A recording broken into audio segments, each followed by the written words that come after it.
Islam is a Semitic religion, which has more than 1.2 billion adherents all over the world. Islam means submission to the will of Allah. Muslims accept the Qur'an as the word of God revealed to Prophet Muhammad, peace be upon him. Islam states that Allah sent messengers and prophets throughout the ages with the message of the unity of God and accountability in the hereafter. Islam thus makes it an article of faith to believe in the earlier prophets, starting with Adam and including Noah, Abraham, Ishmael, Isaac, Jacob, Moses, David, John, Jesus, and many others. May peace be on them all. The most concise definition of God in Islam is given in 4 verses of Surah Ikhlas, which is chapter 112 of the Holy Qur'an. Say, He is Allah, the one and only, Allah, the eternal, absolute. He begets not, nor is he begotten, and there is none like unto him. Holy Qur'an 1:12 to 1-4. The word as-samad is difficult to translate.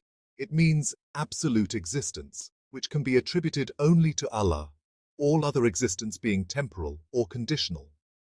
It also means that Allah is not dependent on any person or thing, but all persons and things are dependent on Him. Surah Ikhlas, chapter 112 of the Holy Qur'an, is the touchstone of theology. Theo in Greek means God and logi means study. Thus, theology means study of God, and to Muslims this 4-line definition of Almighty God serves as the touchstone of the study of God. Any candidate to divinity must be subject to this acid test. Since the attributes of Allah given in this chapter are unique, false gods and pretenders to divinity can be easily dismissed using these verses. What does Islam say about God-men? India is often called the land of God-men.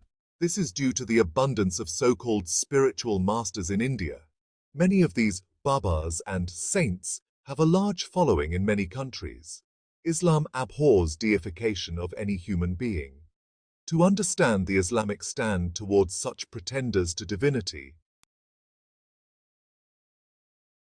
let's analyze one such God-man, Osho Rajneesh. Rajneesh was one among the multitude of spiritual teachers produced by India.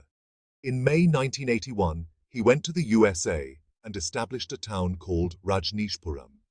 He later fell foul of the West and was finally arrested and asked to leave the country. He came back to India and started a commune in Pune, which is now known as the Osho Commune. He died in 1990. The followers of Osho will find the following epitaph on his tombstone. Osho never born, never died, only visited the planet Earth between 11th December 1931 to 19th January 1990. They forget to mention that he was not granted a visa for 21 countries of the world. Can a person imagine a god visiting the earth and requiring a visa to enter a country? The Archbishop of Greece said that if Rajneesh had not been deported, they would have burnt his house and those of his disciples. The 4th test, which is the most stringent, is, there is none like unto him. The moment you can imagine God, or compare God to anything, then he, the candidate to divinity, is not God. It is not possible to conjure up a mental picture of the one true God. We know that Rajneesh was a human being with a white flowing beard. He had 2 eyes, 2 ears, 1 nose, and 1 mouth. Photographs and posters of Rajneesh are available in plenty. The moment you can imagine what God is, he is not God. Many are tempted to make anthropomorphic comparisons. This said test cannot be passed by anyone except the true God. By what name do we call God? The Muslims prefer calling Allah instead of the English word God. The Arabic word Allah is pure and unique, unlike the English word God, which can be played around with. If you add S to the word God, it becomes gods. That is the plural of God. Allah is one and singular. There is no plural of Allah. If you add des to the word God, it becomes goddess. That is a female God. There is nothing like male Allah or female Allah. Allah has no gender. If you prefix tin before the word God, it becomes tin God, i.e., fake God. Allah is a unique word which does not conjure up any mental picture, nor can it be played around with. Therefore, the Muslims prefer saying Allah. But sometimes while speaking to the non-Muslims, we may have to use the inappropriate word God for Allah. Since the intended audience of this book is general in nature, consisting of both Muslims as well as non-Muslims, I have used the word God instead of Allah in several places in this article. God does not become a human being. Some people argue that God can do everything. Then why cannot he take human form? If God wishes, he can become a human being. But then, he no longer remains God, because the qualities of God and human beings in many respects are completely incompatible. The following paragraphs will show the absurdity of the idea of God becoming a human being. God is immortal, and human beings are mortal. You cannot have a God-man, i.e., an immortal being, and at the same time and in the same entity. It is meaningless. God does not have a beginning, while human beings have a beginning. You cannot have a person not having a beginning and at the same time having a beginning. Human beings have an end. You cannot have a being which has no end and an end at the same time. It is meaningless. God Almighty does not require to eat, whereas human beings require nourishment to sustain life. And he it is that feeds but is not fed. Holy Qur'an 6-14. God does not require rest or sleep, while human beings cannot go indefinitely without rest. But he the living, the self-subsisting, eternal. No slumber can seize him nor sleep. His are all things in the heavens and on earth. Holy Qur'an 2-255. Worship of another human is useless. If the idea of God becoming a human is unacceptable, we must also agree that there is therefore no sense in worshipping another human. If God becomes a human form, he ceases to be God and possesses all the qualities of a human. For example, if a brilliant professor meets with an accident and suffers irreparable loss of memory, it would be foolish on the part of his students to continue to take lessons from him in that subject. Moreover, if God takes human form, the same human cannot later become God, since human beings, by definition, do not possess the power to become God. The worship of God in a human form is therefore a logical fallacy and should be abhorred in all its forms. That is the reason why the Holy Qur'an speaks against all forms of anthropomorphism. The glorious Qur'an says in the following verse, "There is nothing whatever like create him." Al-Qur'an 42:11. God does not perform ungodly acts.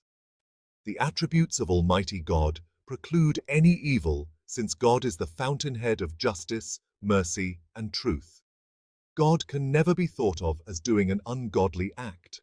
Hence, we cannot imagine God telling a lie, being unjust, making a mistake, forgetting things, and such other human failings.